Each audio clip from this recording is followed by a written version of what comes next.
നമസ്കാരം. നമ്മളിന്ന് ചെയ്യാൻ പോകുന്നത് നമ്മുടെ കോർ മസിൽസിൻ്റെ സ്ട്രെങ്ത് വർദ്ധിപ്പിക്കുന്നതിനും അതോടൊപ്പം തന്നെ നമ്മുടെ കൈകളുടെ കരുത്ത് വർദ്ധിപ്പിക്കുന്നതിനായിട്ടുള്ള ഒരു എക്സസൈസാണ്. ഇത് ഒരല്പം അഡ്വാൻസ് ലെവലുള്ള എക്സസൈസാണ്.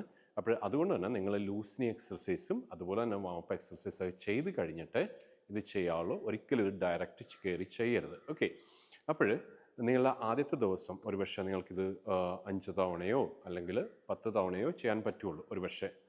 അപ്പോൾ നിങ്ങൾ രണ്ടാമത്തെ ദിവസം അത് ഓരോന്ന് വീതം അല്ലെങ്കിൽ 2 എണ്ണം വീതം വെച്ചിട്ട് ഇമ്പ്രൂവ് ചെയ്യാൻ കൂട്ടിച്ചെയ്യാനായിട്ട് ശ്രമിക്കുക. ഓക്കെ, അപ്പോൾ നമുക്ക് പതിയെ ചെയ്ത് നോക്കാം. ഞാനിവിടെ ഇതുപോലെ ഒരു യോഗയുടെ ചെയർ എടുത്തിട്ടുണ്ട്. അത് ഭിത്തിയോട് ചേർത്താണ് ഇട്ടിരിക്കുന്നത്. എന്നിട്ട് ഞാനിതുപോലെ കൈകൾ തറയിലേക്ക് വെക്കുന്നു. ഓക്കെ, എന്നിട്ട് എൻ്റെ 2 കാലുകളും ആ ചെയറിലേക്ക് വെക്കുകയാണ്. എന്നിട്ട് നമ്മുടെ ബോഡി ഒന്ന് നേരെ കൊണ്ടുവരിക. ശ്വാസം ഉള്ളിലേക്ക് എടുക്കുക. ശ്വാസം വിട്ടുകൊണ്ട് ഇടത് കാല് ഒന്ന് പതിയൊന്ന് മടക്കിയിട്ട് ഇടത് കൈയുടെ മുട്ടിലേക്കൊന്ന് ടച്ച് ചെയ്യുക. ശ്വാസം എടുത്ത് സാവധാനം കാലുപുറയിലേക്ക് കൊണ്ടുപോവുക.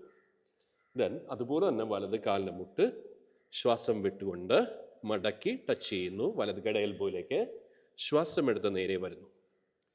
ശ്വാസം വിട്ട് ലെഫ്റ്റ്. ശ്വാസം എടുത്ത് നേരെ വരിക. ശ്വാസം വിട്ട് റൈറ്റ്. ശ്വാസം എടുത്ത് നേരെ വരിക. ശ്വാസം വിട്ട് ലെഫ്റ്റ്. ശ്വാസം എടുത്ത് നേരെ വരുന്നു. ശ്വാസം വിട്ട് റൈറ്റ്. ശ്വാസം എടുത്ത് നേരെ വരിക. സാവധാനം കാല് താഴെ വയ്ക്കുക. എഴുന്നേൽക്കുക. ഓക്കെ, റിലാക്സ് ചെയ്യുക. അപ്പോൾ ഞാൻ ഈ ഒരു വീഡിയോയിൽ 3 തവണയാണ് ചെയ്തത്. നിങ്ങൾ ഇതെല്ലാ ദിവസവും ചെയ്യാനായിട്ട് ശ്രമിക്കുക. ഏറ്റവും നല്ലൊരു എക്സർസൈസാണ്.